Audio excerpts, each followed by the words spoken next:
Wednesday in the big city. Evan and Tiki on the Fan for the next 4.5 hours. We have a very, very busy show. The great Connor Hughes will check in. Coming up at 4 o'clock, we will play our annual MLB free agent bingo game, where we guess the destinations of all of the premier baseball free agents. But today's a big day because today was the introduction to possibly the next long-term head coach of the New York Football Giants, Mike Kafka. He met the media a couple of hours ago, and here are the important pieces of information he made official. Number one, he's promoting Tim Kelly to be the offensive coordinator. I wonder if he's going to call plays or if Kafka is going to still call plays. Well, I've got an answer to that, too. He has announced that he will indeed continue to call plays. Good call. So Mike Kafka will continue to run that offense. And number three, he made something official that Tiki was saying immediately after the Giant game on Sunday, which is that Jameis Winston will be the starter, assuming Jackson Dart isn't cleared, and he will likely not clear. So that's what we learned from Mike Kafka. But here's the important thing we're about to learn about Mike Kafka. Can he keep this job? Because unlike Jeff Ulbrich or even Steve Spagnuolo, two of the more recent interim head coaches in New York football history, this is a guy that's gotten interviews. This is a guy that's highly regarded. This is a guy that's relatively young. And so the audition begins today. And my question to you, T, because I know there's going to be a lot of skepticism of him doing this. Yep. What do you need to see for Mike Kafka to grab this job and be the inspired next head coach of the New York Giants? So there was a couple of things that we've talked about that head coaches need to be in the NFL. One, it's a motivator. Two, it's you got to highly prepare your team. And then it gets into the in-game stuff. It's the game management. It's the time management. And ultimately, it's when to take the risk, when not to take the risk. It's all of those things that I think Mike Kafka is tasked with doing in a very short order. Now, it shouldn't feel, but it is going to be urgent for him to get those things right immediately. And I think the first thing he did, and you mentioned it, and I think I even worded it different. It wasn't about Jameis Winston having to start. It was the Russell Wilson era has to be over when Mike Kafka becomes the head coach or whatever the next regime, the immediate interim regime is.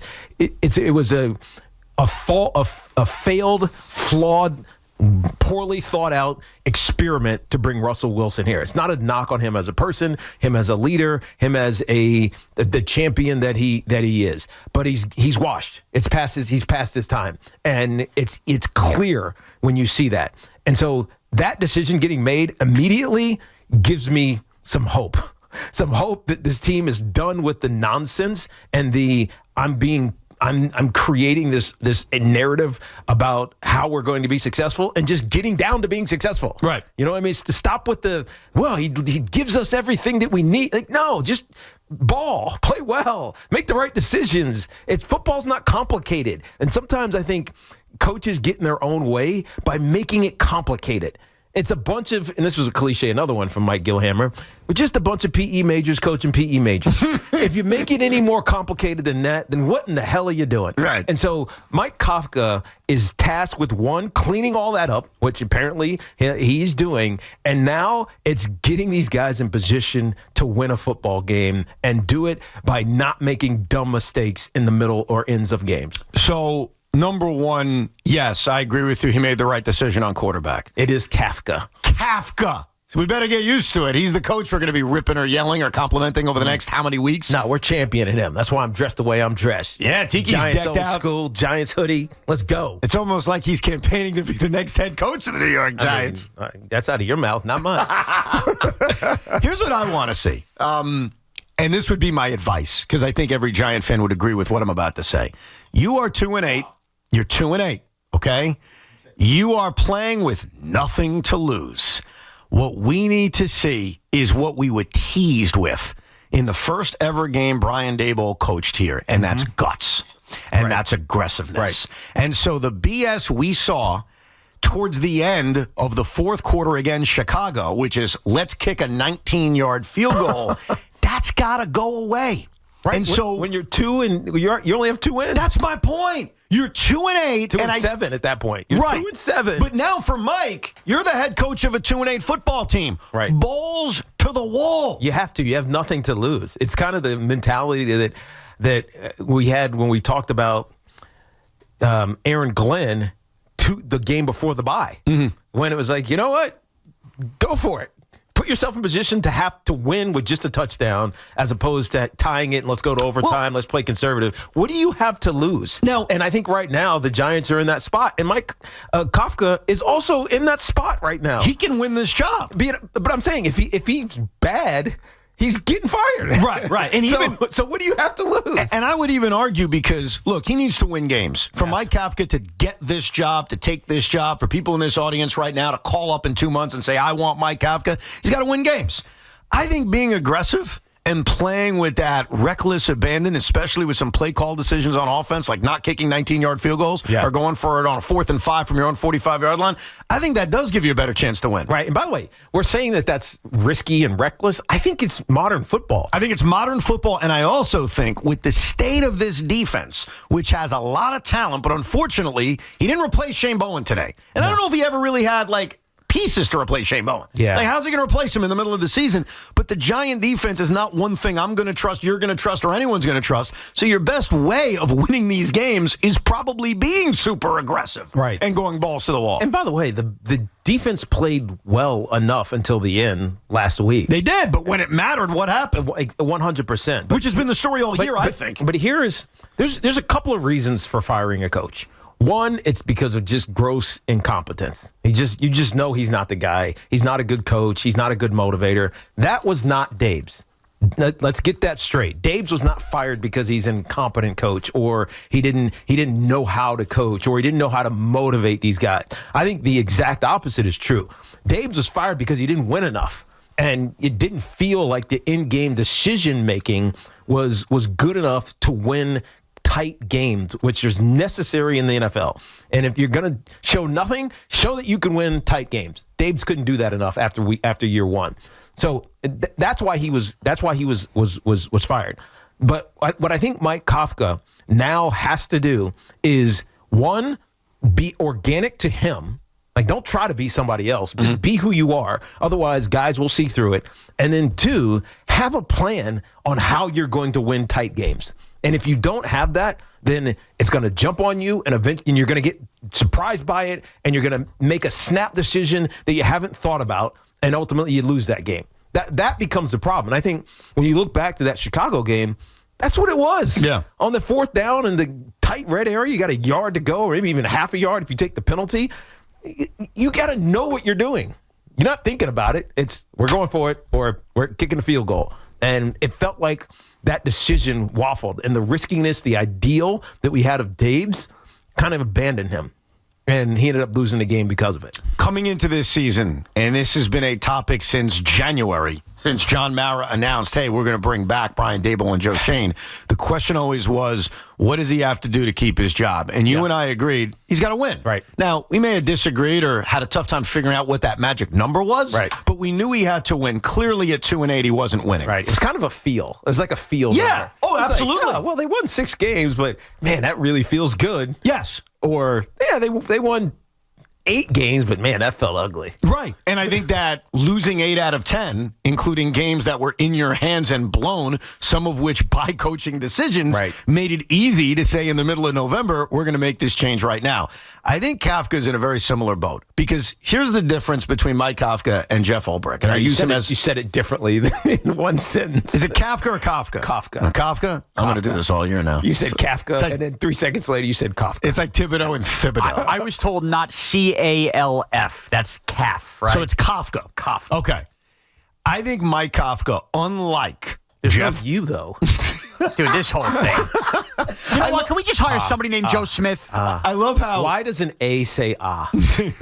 I'm serious. I don't know. English Somebody makes no look that up. sense. Some English teacher, please call us. I know they're probably in school right now, so don't call us, because that would mean you're neglecting the duties of your 8-year-old. And that's very important. That is very important. What's funny is Kafka's been here for 3.5 years, and we've said his name a lot, but clearly we didn't care enough because we never made a big deal. You were saying it, but you'd say it once. Right. You're not constantly saying it. Now we're constantly going to be saying Mike Kafka. And as the head coach and play caller for the New York Giants, we have 9 more weeks. No, 7 more weeks. 7 more games, 8 more weeks. Games, 8 more weeks Yep. to say Mike Kafka. So by the end of this segment, we will have it exactly right. So Mike Kafka, unlike Jeff Ulbrich and unlike Steve Spagnuolo, who replaced coaches in the middle of the year in this town, those two men had no chance to take the job.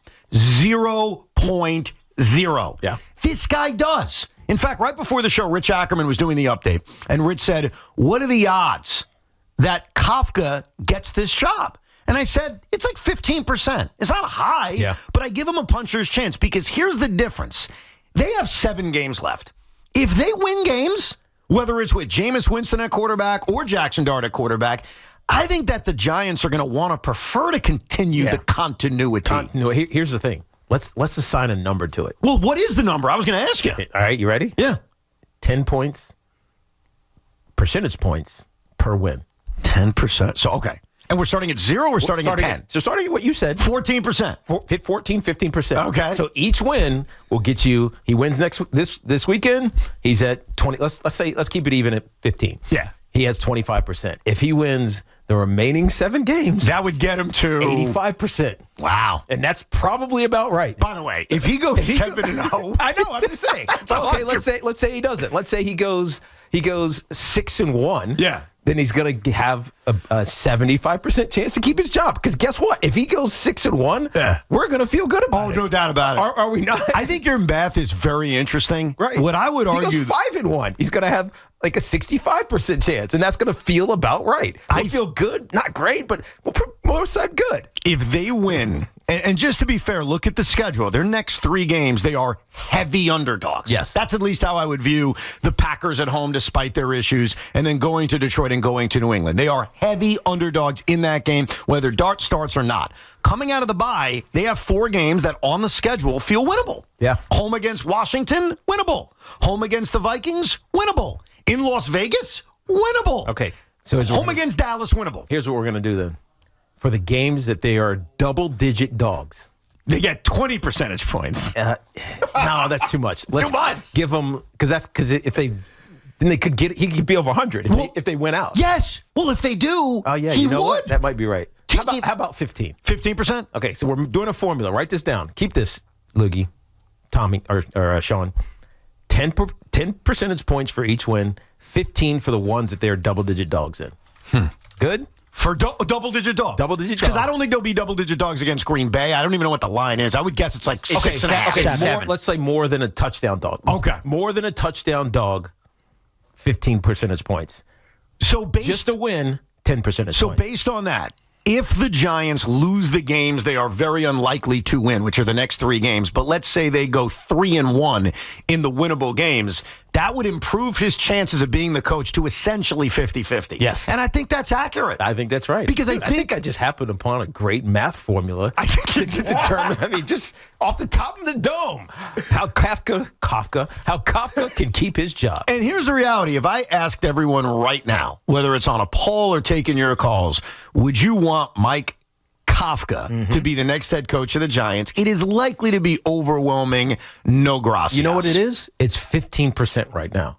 Right. Because you're saying, well, he did some really good things with Jackson Dart. Look how improved the red zone and third down percentage is over the last couple of years. It's about 15% because he's done a good job with Jackson Dart. If he now, as the interim head coach, wins multiple games, say less than 7-point dogs, then it's going to keep going up. But if he wins those games he's not supposed to, it balloons up 100%. And I think that Giant fans will change with that percentage. Agreed. Because this is about winning. This is what it was about for Brian Daboll. Yep. I still think it's what it's about for Joe Shane in terms of him keeping his job. Right. And so wins matter. And so the Giants have 7 games left on their schedule. The next 3 are really difficult. And it's likelier than not that Jameis Winston's going to be the quarterback, not Jackson Dart. You know what I like we just did? We just quantified. It's not like some subjective evaluation. We are objectively quantifying how we agree with this? Yeah. You agree with this? I do. Huh? Sean, you agree with this? Sounds as good Tommy, as any. you agree with this? Agreed. We have objectively created a way for our show to quantify whether or not Mike Kafka should keep his job. So again, if you're just tuning in, here's the formula so you can play at home. Right now, he's at a 15% chance of keeping the job. For every victory he gets in a game in which they are not more than a touchdown underdog, you increase that number by 10%. Yes. For any win over a team that is more of a touchdown favorite, it gets increased by 15%. That's right. And that's how we'll talk about it. And it kind of makes sense because, like, if they lose their next 3 games and then in the final 4 games they win 3 out of 4 games, that would increase his odds to 45%. Which keep it as slightly under 50-50, Yep. and he just went 3 and 4. Yes. And I think that's probably accurate. But in games he was supposed to win. In games he was supposed to win. There you go. I like this. I do. I actually feel really happy about this I do too, and I think it also makes sense too when you think about the way we could elevate the percentages that way. Because if we were giving Kafka a clean slate here, there's a chance if he was the OC of the Steelers or whatever, he'd probably be interviewing for this Giants job anyway because he's interviewed for all these jobs the last couple of years. He has. So if you're giving him, that blanket level same chance as everybody else, I think it makes a lot of sense based on that amount. We'll come back with your calls, and we'll also look at the history of interim head coaches, recent history, that have actually parlayed it into the full-time job. What does that history look like? We've got the specific details, and it may surprise you. 888-808-1019, the toll-free number. I mentioned Connor Hughes does a great job covering the Jets and Giants for SNY. Will join us later on at 4 o'clock, and we'll mix in some baseball with our big MLB free agency bingo as we predict the destinations for all the premier free agents. We're doing it all live from the Town Fair Tire Studios, powered by Town Fair Tire. Nobody beats Town Fair Tire. Nobody.